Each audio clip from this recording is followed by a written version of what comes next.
Peterson. I didn't even notice you have a two-tone suit going on. Can You're I tell a you about wild this man. suit? Please do. Okay. Well, What's happening with that? company made this for me, LGFG. They made me a dozen suits. Yeah? One for each rule from 12 Rules for Life. Ah. The rules are printed on the back of this underneath the collar. And this is a Heaven and Hell suit, so it's quite fun. So Which one's hell? I'll show you in a sec. So this is Hell's red, Joe. Come on, Jesus. But that's not really red. Well, it's like you a know, magenta. It's stylish. Right? Yeah, it's okay. Hell's magenta. You know? Okay, hell's yeah, magenta. it's designer hell. Ah, you know? nice. So this is made out of sheep's wool, and this is made out of goat's wool. So that's pretty funny. And then in here you've got your basic Heaven lining and your basic Hell lining. Okay. Yeah. So. I don't think I've ever seen a man Sheep's- walk around with a. I think you're one up. Am I one up? Yeah, you're one up. Are you? No, that's No, good. you're good? It's double-breasted. Double-breasted. Yeah, Fancy. Yeah. Got one suit with you in the lining too. Oh, no. I was going to wear it today. I thought about wearing it. It's a black suit with platinum wires in it, which is kind of cool. And inside it's got black and white images of like really sharp, harsh graphic images of you and Brett Weinstein and Ben Shapiro and Russell Brand and, you know, as an assortment of the Oh, that whole Sam dark Harris web too. thing. That's Sam's the guys, in there. man. Sam's in there too. Yeah. Yeah. I still have hope for Sam Harris. Yeah, me too. Me too. Yeah, I hope he makes a comeback. So, I mean, he's not really going away. He's just got some weird opinions. yeah, well, But there's plenty of that floating around. Well, you know, I think when you have like complex, fascinating brains, they go off in all kinds of different directions. Don't you think? This is one of the dangers of being creative, right? Most creative ideas are wrong, and a good section of those wrong ones are fatal. But now and then you get one that's necessary. So Yeah, we were talking about Twitter files before Yeah. we got rolling and what the new stuff is. So the new stuff has something to do with AI and some sort of content moderation? Oh yeah, well Tabby released some Twitter files today on Twitter obviously, and they're going through the code. Now I don't understand the technical details, but you know, you don't exactly know when you see the output of a code generated system exactly what rules it's using to sort the information. I suppose that's the equivalent of shadow banning, and there was apparently all sorts of directives built into the code to amplify certain kinds of messages and, you know, de-amplify others. And so apparently Musk is doing what he can to clean that up. Rubin reported that the other day. Yeah. And then Tybee today, he was talking more about the whole Russian collusion fabrication. Yeah. So that's also real fun. Well, how about the one guy that was going after Trump, who it turned out was actually in collusion with the Russians? Oh yeah, that's a rough one. Yeah. You know? Yeah. Well, the best defense is a good offense, you know, and so I guess. Yeah, I guess. I know. But We're in a it's crazy just like, world. why would anybody not think that was going to come around to get them? It's amazing how often people don't think that, you know, what they're doing isn't gonna end up aimed squarely at them. Well, this Twitter thing, right? Like, they never suspected that someone like Elon was going to come along and buy Twitter and then, in an unheard of tactic, have a bunch of journalists review everything in all of their Slack meetings and all their emails, look under the code, look under the wiring under the machine and find out how it was actually running. And why? I mean, the fact that anyone would ever think that any of this stuff is a good idea, that people don't understand, like, the dangers of censorship. They don't understand where this leads to. Yeah, well, we're seeing a little bit of that emerge on the right now, you know, which is kind of frightening to me. So I'm an admirer in many ways of what's going on in Florida, you know, with DeSantis. But him and Rufo, who I also think has got a bit of a clue, are trying to, what would you say, limit or even ban critical race theory. And the problem with that is you can't define it, right? Right. So how do you control something you can't define? And the answer is you battle it out on the battleground of ideas. Because as soon as you start to try to define it and then try to censor it, well, first of all, that's just going to grow because that's how those things work. You know, like where does critical race theory shade into Marxism? Well, who the hell knows? Where does Marxism shade into socialism? Well, that's an even harder question. Then where does socialism shade into, you know, just being on the side of the working class? Well, all that's fuzzy beyond belief. And so once you get to the point where the government has to step in and regulate, say, what education systems are doing, you're already in deep trouble. And because I don't see how it can really be done. Because I can't define critical race theory. You know, I mean, more or less you can get some sense of the cloud of ideas that's associated with it. But trying to draw the lines, how are you going to do that? And then, of course, you enable, inevitably, no matter what your goal is to begin with, you're going to control a certain form, let's say, of pathological communication, misinformation. That's just going to play into the hands of people who like to censor, and that's just as likely on the right as it is on the left. So, no, it's a real dangerous game. Is it a problem, like, the term critical race theory is it's open to interpretation. Yeah, well, it's often even hard, except in retrospect, to understand a lot of what these things actually are, because new clouds of ideas emerge and they kind of have an animating spirit, and they have a set of associated, what would you say, presumptions, and you can often only see what that is in retrospect. It took me a long time to understand whatever existentialism was, enough to sort of define it, phenomenology, these different schools of thought that occupied the thoughts of psychological investigators over a couple of centuries, postmodernism, modernism. It's not an easy thing to extract out the gist of those and define them. Plus, as I said, they have very fuzzy boundaries. So, well, what I saw with DeSantis was there was he had a concern that it wasn't just Black history that they were putting into this critical race theory, but that he saw that there was queer theory, which was in this thing that they were teaching in school. And like, how does that have anything to do with Black history? Like, why is queer theory inserted into that? I think the way those are linked is essentially through what you might regard as, well, it's an implicit Marxism, but it's even deeper than Marxism. So if you're a Marxist, you have a heuristic that simplifies the world, and that heuristic is that you can understand any social relationship from an intimate relationship all the way up to the state by just dividing the parties, let's call them the narrative partners in a discussion or an interaction, into those who are oppressed and victimized and those who are taking advantage of them and profiting. That's basic Marxist theory of economics. And there's obviously some truth in that, because when systems become corrupt, that's how they operate, right? It's exploitation and victimization. And every system tends towards corruption. And if your eyes are open a little bit, or if you've moved from naivety to cynicism, then you can see every interaction as a power dynamic.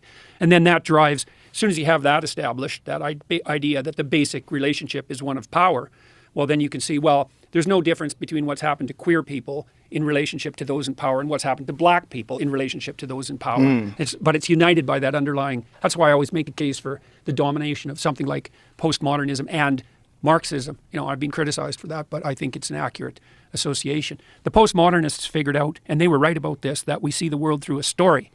Now, that turns out to be something unbelievably complicated, and I think all the top-end neuroscientists like Carl Friston are, what would you call, converging on this presumption that you have to see the world through a story. And the postmodernists actually figured that out, the French postmodernists, Foucault and Derrida and people like that. But then they did something that was a sleight of hand, and this all happened in the 1970s. They said, well, we have to see the world through a story, and even if you're a scientist, you're not exactly objective, because there's a narrative driving your work that you might be unaware of. That's your implicit narrative. That's what might be implicitly biasing you. But they jumped to the conclusion that the underlying narrative was one of power. It's basically that all human relationships are predicated on power. And, there isn't a more cynical viewpoint than that. And it's easy to take apart, if you think about it for a moment in a practical sense.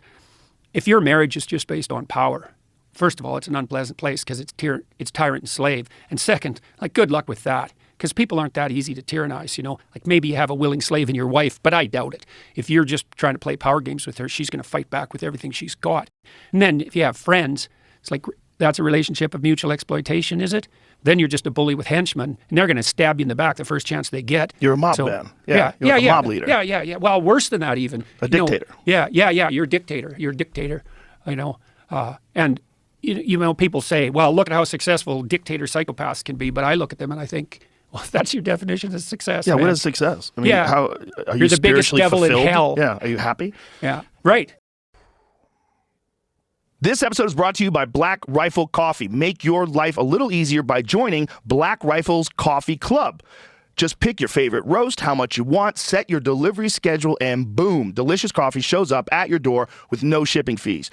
You can cross coffee off your grocery store list forever. Black Rifle Coffee Company is veteran-founded and run. They proudly serve coffee and culture to people who love America, which is why, with every purchase, Black Rifle gives back to veterans, law enforcement, and first responders. And they're the only coffee we drink here in the studio. They want to ensure the people who serve this country get the training, equipment, and support they need to keep our community safe. Get caffeinated today at blackriflecoffee.com/Joe Rogan and use the code Joe Rogan at checkout for 20% off your purchase and first coffee club order. That's blackriflecoffee.com/Joe Rogan. This episode of the JRE is brought to you by Squarespace. With Squarespace, you can build your own website for just about anything. You can start a blog, Show off your work, sell products and services, promote your brick and mortar business, or announce an upcoming event. Squarespace also gives you real-time analytics, best-in-class website templates, and everything is optimized for mobile right out of the box. To get started, go to squarespace.com/Joe for a free trial, and when you are ready to launch, use the offer code Joe to save 10% off your first purchase of a website or domain. Tap the banner or visit this episode's page to get started. Right. Yeah, well, the leader of a bad place might be the person who's worst off Yeah. in some fundamental sense, right? They're the most corrupt. Isn't that funny, though, that the way we define success is power and money? Like those, like you look how successful they are. Yeah. Power and money. But a complete absence of love and trust and respect and Yeah, well, it's basic human dignity. Well, it's also not really how people operate. So there's an anthropological literature on the formation of elders in say traditional societies, because you might ask yourself, who becomes an elder? And if you were a Marxist out there who've never had a positive relationship with any male in their life, right, and maybe not only not a positive relationship, but really a series of pretty negative relationships, and so women like that are very leery of any expression of male ability of any sort, because they can't distinguish productive competence from arbitrary power. And because they're trying to defend themselves, because they've been hurt repeatedly, maybe they come from broken families and catastrophically arranged neighborhoods, one of the tactics that can be used in that situation is just to try to do everything you can to distance yourself as much as you can from any display of male ability, because it can't be distinguished from psychopathy. It can't be distinguished from the use of power. It takes a sophisticated woman to be able to make that distinction. So the other thing you see, too, is that young women are much more likely to be seduced by psychopaths than older women, because the psychopaths mimic competence. That's what a narcissist does too. They're confident, and women read confidence as a marker of competence, and that's reasonable. But that opens up it opens up a space for exploitation, because if you can mimic confidence, that's false confidence, narcissistic false confidence, then you look competent, and that works particularly well on naive young women. And of course, they get exploited by people like that, and they think, well, that's what men are like. Right. Yeah. And then women like that, they have boys, and then they're afraid of the boys whenever they express anything looking like masculine competence, and they basically emasculate the boys, and then the boys get bitter, and then they mistreat women, and the whole bloody thing just spirals out of control. And that's where we are. That's where we are. What a strange place to be, isn't it? Yeah, that's for sure. Yeah. Well, the unintended consequence of familial breakdown, that's a huge part of it. So we decided to have this conversation because of what's going on with you in Canada. Oh, yeah. And that your clinical psychology license is in jeopardy because you have opinions about politics that they disagree with, which is a very dangerous and bizarre turn of events. Well, it's your fault, actually. I told you, I think, a week or so ago when we talked about this.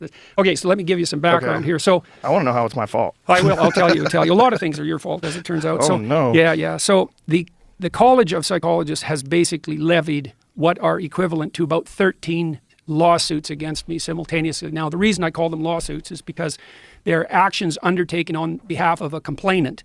Now, the complainant can be anyone anywhere in the world who complains about me for any reason. They don't have to be former clients. They don't even have to be anybody I've ever met. They don't even have to have met anybody I've ever met. So, So it could be someone online. Well, it is. All this is pretty much, all these complaints are someone online. None of them are my clients, although half of them claim to be falsely, and the college didn't throw out their complaints despite that. So, which is really quite interesting. And what are the complaints? Well, okay, let's see. One complaint is about the tweet I made about Eleanor Elliott Page, and when I said that a criminal physician cut off her breasts and that pride was the sin. So now I'm in trouble again because I just said the same thing. One was about Sports Illustrated cover where they featured that overweight model, and I tweeted out "not beautiful," and I guess that was something like fat shaming. I don't remember exactly what the charge was. And then I criticized Justin Trudeau and a former staff member of Justin Trudeau and Jacinda Ardern. I made a joke about her. I was going to New Zealand, and the New Zealand leftist press was freaking out, and I made this joke about bringing my alt-right trolls to New Zealand, and then I put in parentheses, or maybe they're just ordinary people who are trying to clean up their rooms. So apparently that was casting the profession into disgrace. And then they submitted, one complainant from the U.S. submitted the entire transcript of our last discussion. So I don't know how to defend myself against that, because apparently everything I say, and apparently everything you say too, is bringing the profession of psychology into disgrace. And I think they're most upset in that case about my comments about the inadequacy of climate models. And so, what that has to do with my clinical practice is questionable, to say the least. And so, anyways, does that cover it? Yeah, it seems like this climate thing is a very rigid ideology that one must subscribe to wholesale. Yeah. You can't have any nuanced opinions on it, and you can't have any. It's a religion. No variation. It's a religion. Yeah. It's a partial pseudo religion, and I mean that technically. I'm going to write about this to some degree, and I'm writing a new book which will come out in November called "We Who Wrestle with God," and I'll cover that in this. But Alex Epstein, who wrote Fossil Fuel Future recently, comments about this a bit. So the basic structure of the quasi-religious belief, and so this is the set of initial presumptions. That's a way of thinking about it. We were talking about how ideas are structured earlier. The Marxists believe that everything's about power.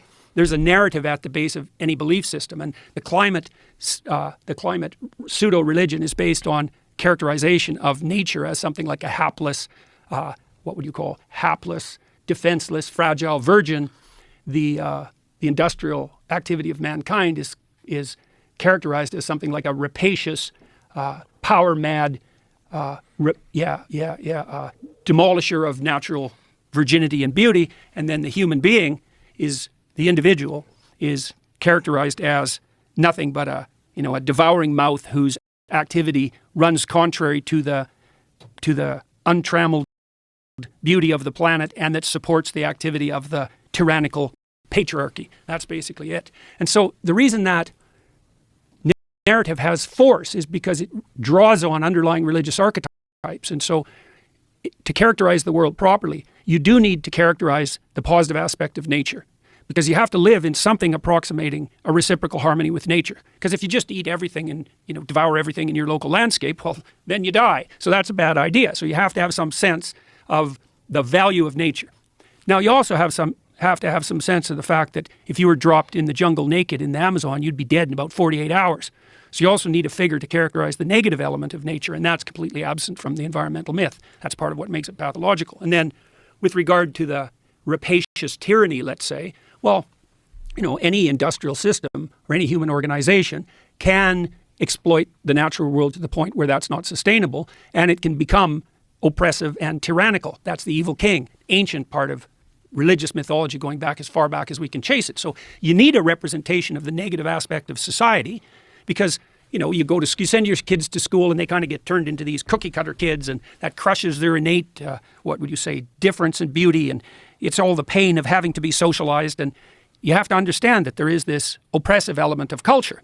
And so, but then, you should also wake up and notice that you've got the wise king too, and that means you plug in your damn toaster in the morning and the electricity works, and you go out on the street and everyone isn't rioting, and there's workmen who are knee deep in the sludge trying to keep everything going, and you're not starving to death like everybody on the planet was in 1860. And so a little gratitude for the positive end of the patriarchy is in order too, and that's completely absent in the environmental view. And then with regard to the individual, it's like, well, of course you can be a selfish, impulsive, hedonistic consumer, and you can facilitate the rapacious tyranny as a consequence of that rape the planet. But by the same token, we're not a cancer on the face of the earth. We're not a virus that's mutating and taking out the planet, and we're not trapped in a Malthusian nightmare. And you got to give credit where it's due. And, there's an element of people, of everyone, that's noble and generous and kind and productive and capable of living in a well-ordered state in something like sustainable and productive harmony with nature.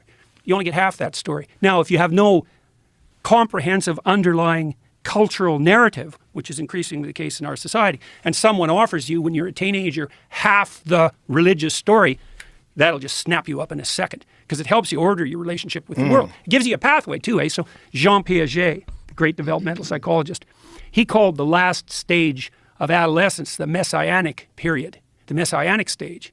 Now, most people don't talk much about that, I think, because they don't know what to make of Piaget's claim, but he was a real genius, Jean Piaget. And he said, when you're making that transition from the group identity that you're chasing as a teenager to becoming an individual, and that's not a journey everyone takes, because lots of people just get lost in group identity, you're going to be looking for a pathway that's essentially heroic. And what that pathway should be is that you identify with your culture deeply. You are socialized deeply into the traditions of your culture, but you're also capable of transcending it. So then you become a culture creator as well as a disciplined member of culture. But young people need to be offered something like a vision of destiny in order to catalyze their identity, and we're very, very bad at that. except on the ideological front. So the woke types come along and say, the planet's a virgin, the great father's a tyrant. You could be a hero if you just stood up to that. And the kids think, well, I'd like to do something important with my life. And so they're just caught into that immediately. But because it's a one-sided story, a one-sided religious story is an ideology. And a great representation of that is what they've done with Greta Thunberg. Yeah, exactly. It's so funny, because I thought 10 years ago, we live in the delusion of a disturbed 13-year-old girl. How did that happen? And then, Greta Thunberg showed up, and I thought, oh, well, there we go. Now we've got the 13-year-old. I feel sorry for her, because she was chased into this apocalyptic terror that we're trying to enforce on all our kids. And then you think about her position, so now she's all afraid, and her mother's facilitating that like mad. And then, she announces her fear, her neurotic fear, essentially. It's driven by negative emotion. And, Macron says to her, oh my God, Greta, you're absolutely right, and bows. It's like, what the hell's a girl to think? Because what she really wants is to freak out a bit and for someone calm and reasonable to say, hey, look, kid, the apocalypse has always been on us. It's always the case that the future has the possibility of being dreadful. But, we've conquered terrible things in the past and overcome massive obstacles, and there's no reason at all not to assume that we can do the same thing. That's a very important point. Well, yeah. It's such an important point because there's never been a time ever where everything was perfect. NBA fans, it's